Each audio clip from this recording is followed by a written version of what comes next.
Selamat siang, jumpa lagi dengan Denok Ayu Novel. Bagaimana kabar sobat semua? Sebelum kita mulai cerita ini, ayo kita subscribe, like, komen, share dan nyalakan loncengnya untuk mendapatkan notifikasi terbaru ketika Mimin mengupload video barunya. Menantu terbaik bab 174 Seni Kewalahan. Xiang Lao terkejut dan tidak mengerti apa yang sedang terjadi. He Jiarong dan He Jiarong, kamu hanya tahu He Jiarong, kamu tidak akan bisa menyembuhkan penyakit tanpa He Jiarong, kan? Wajah Zhang Dian memerah, apakah ada sampah di rumah sakitnya? Dapat menyembuhkan adalah menyembuhkan, tetapi jika saya merawatnya, waktu pengobatan akan lebih lama, dan efeknya tidak akan selengkap api. Xiang Lao menjawab dengan jujur, bertanya-tanya mengapa. Ketika dia menyebut Dr. He, kepala suku Tibet sepertinya melihat momok. Elder Xiang, bukankah ini benar? Perawatannya harus dilakukan selangkah demi selangkah. Anda tidak bisa mencoba untuk cepat. Mungkin kontraproduktif. Kembalilah. Saya percaya Anda pasti bisa menyembuhkan pasien ini. Ketika Zhang Dian mendengar pengobatannya lama dan ada uang yang harus dibayar, dia langsung memasang wajah tersenyum dan berkata kepada Xiang Lao sambil tersenyum. Presiden Tibet, Anda tidak bisa mengatakan itu. Dengan level seorang dokter, dia pasti bisa menyembuhkan penyakit dengan cepat dan baik, kata Xiang Lao buru-buru.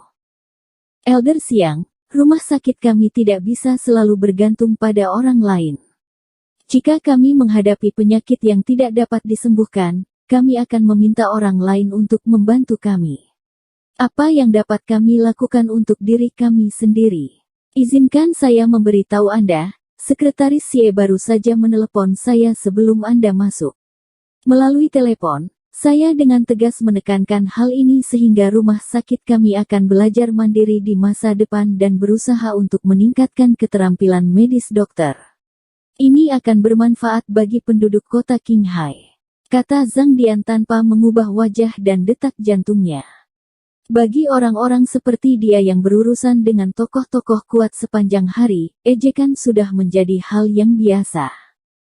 Xiang Lao terpana olehnya, dan dia tidak bisa menahan diri untuk tidak menyalahkan dirinya sendiri. Memang, setelah mengenal He Jiarong, dia merasa agak tergantung di dalam hatinya. Setiap kali dia mengalami gejala yang lebih sulit, dia ingin menemukan He Jiarong. Lalu aku kembali dan mencoba. Xiang Lao menggaruk kepalanya. Pergilah, jangan lupa untuk menyampaikan kata-kata saya ke Departemen Pengobatan China Anda. Zhang Dian mengangguk puas dan berkata. Pada saat ini, Lin Yu sedang duduk di ranjang Li Zhensheng di Huizhengtang, membalik-balik informasi yang dikirim oleh Qin Lang di ponselnya. Informasi tersebut berisi semua informasi tentang Zhang Dian secara detail. Termasuk waktu lahir, usia, preferensi, komposisi keluarga dan resume profesionalnya. Pak, kenapa repot? Biar kubunuh saja dia. Li Zhensheng berkata sedikit kesal. Setelah mendengar bahwa Zhang Dian berani melawan Jiang Yan dan Lin Yu dengan cara ini, dia sangat marah sehingga dia ingin membunuh anak ini. Baginya, cara termudah dan paling efektif untuk menyelesaikan masalah adalah dengan membunuh lawan secara langsung. Itu tidak akan berhasil, Saudara Li, ini bukan ketika kamu menjadi seorang tentara, kamu membunuh orang ketika kamu mengatakan membunuh. Dalam masyarakat, kita harus mematuhi hukum. Lin Yu tersenyum, selain itu, orang-orang dari Departemen Intelijen Militer telah menonton bagi kami. Saat ini, jika Anda tidak menimbulkan masalah, Anda tidak akan menimbulkan masalah. Tapi aku tidak bisa menelan nafas ini. Li Zhensheng berkata dengan pahit, kapan dia mengalami kemarahan seperti ini? Baginya, Lin Yu marah karena ia marah. Bahkan ia lebih marah dari Lin Yu. Apa urgensinya? Bukan karena kamu tidak melaporkannya, waktunya belum tiba. Lin Yu berkata sambil tersenyum, setelah dia menangkap kata-kata, judi cinta, sebuah senyuman muncul di sudut mulutnya. Saudara Li, dapatkah Anda membantu saya membeli sesuatu? Lin Yu mengeluarkan beberapa ratus yuan dari sakunya dan menyerahkannya kepada Li Zenseng. Tidak, Tuan, saya punya uang. Li Zenseng melambai padanya dengan cepat. Saudara Li, barang-barang ini berbeda dari masa lalu. Saya harus menggunakan uang saya sendiri untuk membelinya. Lin Yu berkata dan memasukkan uang itu ke tangan Li Zenseng. Li Zenseng tidak bisa tidak bertanya-tanya, berpikir bahwa Lin Yu telah mengatakan ini dengan sengaja, dan tidak menolak. Ada merek mahoni di Antique Street, Anda memintanya untuk membantu saya mengukir 8 karakter dari tanggal lahir Zhang Dian menjadi hari ulang tahun, dan kemudian membantu saya membeli sejumlah uang taruhan, lebih disukai dengan masa depan panjang, typing di dunia, atau Yishi Ikea. Lin Yu bertanya. Apa artinya bertaruh untuk memenangkan uang? Li Zenseng bertanya dengan bingung. Jika Anda pergi ke pasar barang antik dan bertanya kepada mereka, mereka akan tahu. Baik. Li Zenseng mengangguk dan bergegas ke jalan antik. Kemudian Lin Yu menelepon Qin Lang dan memanggilnya ke rumah sakit. Setelah Qin Lang datang, Lin Yu bertanya, Saudara Qin, apakah Anda pernah ke alamat Zhang Dian saat ini? Saya pernah ke sana, saya menyentuhnya kemarin. Qin Lang mengangguk. Kalau begitu sebentar lagi kau akan mengirimkan sesuatu ke rumahnya untukku, tidak apa-apa. Tanya Lin Yu. Ini sepotong kue, kata Qin Lang dengan bangga, bercanda, itu tidak seperti bermain dengan rumah orang biasa seperti orang-orang dari level mereka. Berpikir bahwa ketika mereka sedang melakukan tugas mereka, tidak ada kesulitan untuk menyelinap ke dalam mansion yang penuh dengan penjaga. Siang hari, Li Zenseng kembali dan menyerahkan barang-barang yang dibelinya kepada Lin Yu. Lin Yu memeriksanya, dan setelah memastikan kebenarannya, dia menempelkan uang pemenang ke papan kayu persik, dan uang kemenangan diukir di papan kayu persik. Kemudian dia menyerahkannya kepada Qin Lang dan berkata, Saudara Qin, tolong saya mengirim tanda mahoni ini ke rumah Zhang Dian dan menyembunyikannya di tempat tersembunyi di barat daya ruang tamu. Tuan, apa yang kamu lakukan?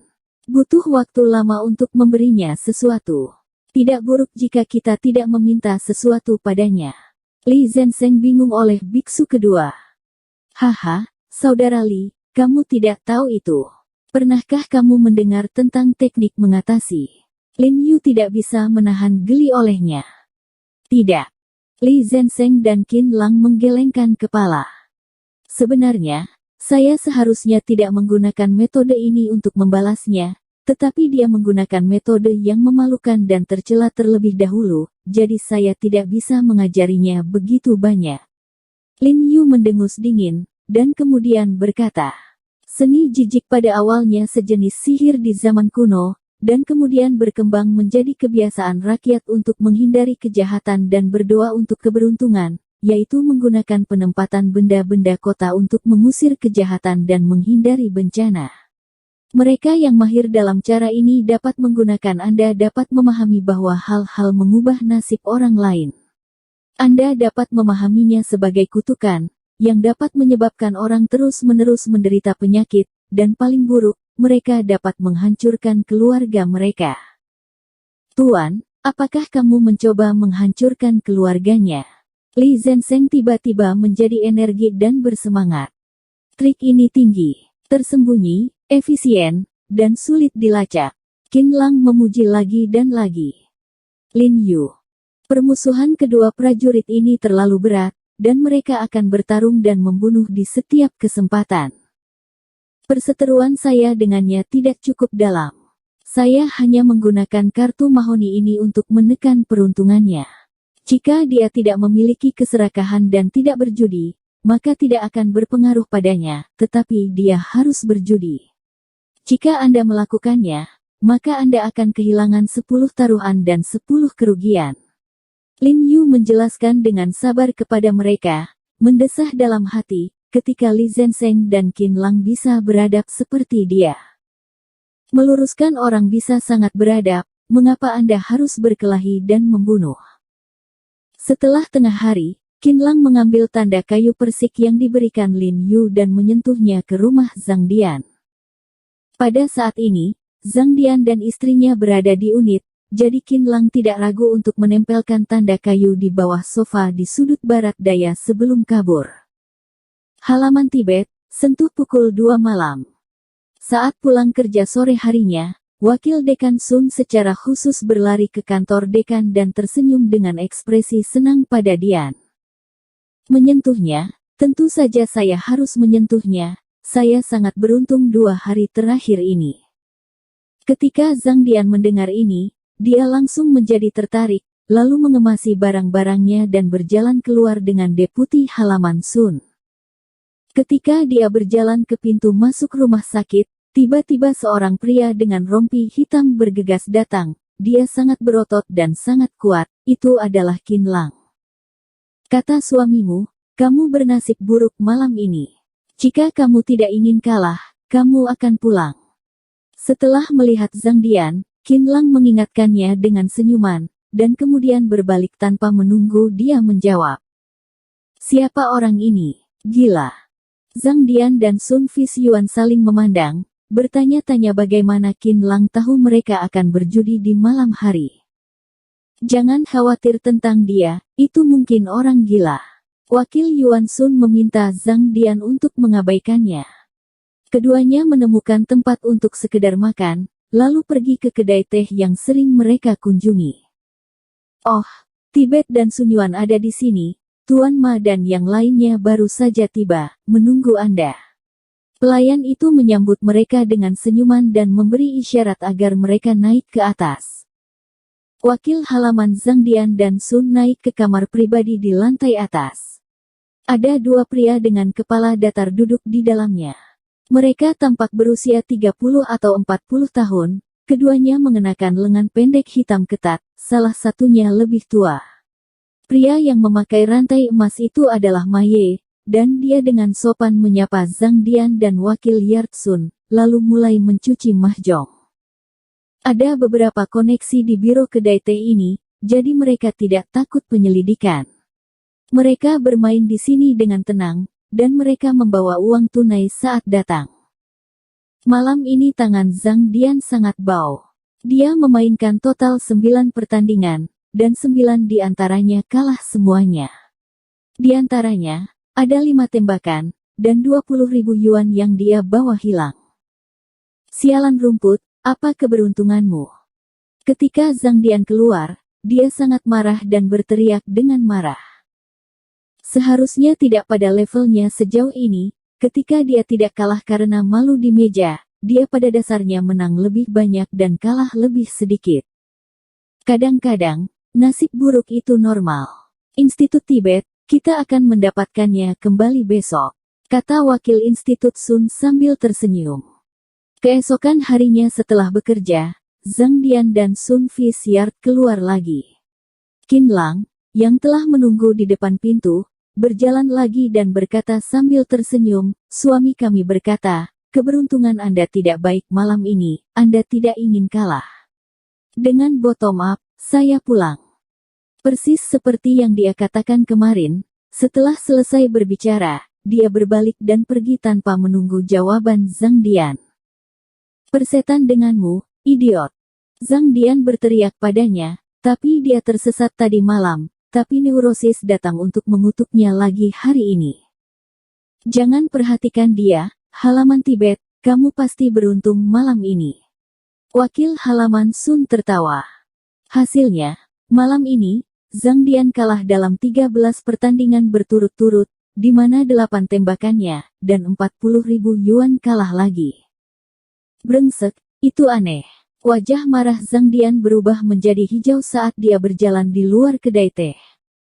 Institut Tibet, sungguh aneh bahwa kamu merasa beruntung beberapa hari terakhir ini, atau mari kita istirahat dan kemudian kembali.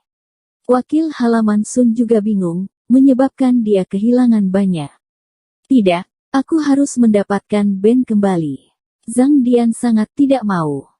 Sore berikutnya, sebelum dia pulang kerja, dia langsung menelepon wakil pilihan Sun, berjalan bersamanya keluar rumah sakit, dan melihat sekeliling karena takut bertemu Qin Lang lagi.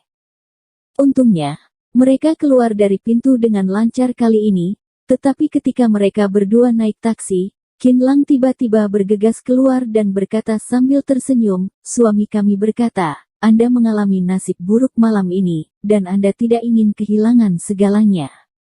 Pulang saja." Setelah berbicara, dia berbalik dan lari. "Aku peduli tentang ibumu." Hidung Zhang Dian penuh asap, mengambil batu dan melemparkannya ke arah menghilangnya Qin Lang. Sayangnya, Qin Lang menghilang lebih awal. Halaman Tibet, atau jangan pergi malam ini. Anak ini sangat jahat. Setelah berbicara selama 2 hari kemarin, kalian berdua benar-benar tersesat.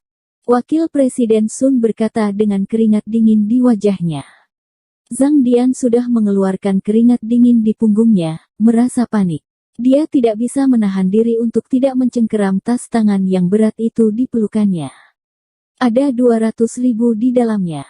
Jika Anda tidak bisa membalik bukunya malam ini, kembali istrinya memeriksanya dan harus memukulinya sampai mati.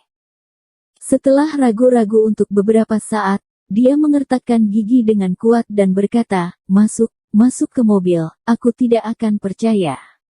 Jika aku kalah lagi malam ini, aku akan makan kotoran. Bersambung. Terima kasih kepada kalian yang telah menonton video ini. Jangan lupa tekan tombol subscribe-nya dan nyalakan notifikasinya untuk mendapatkan video-video seru lainnya dari Denok Ayu Novel.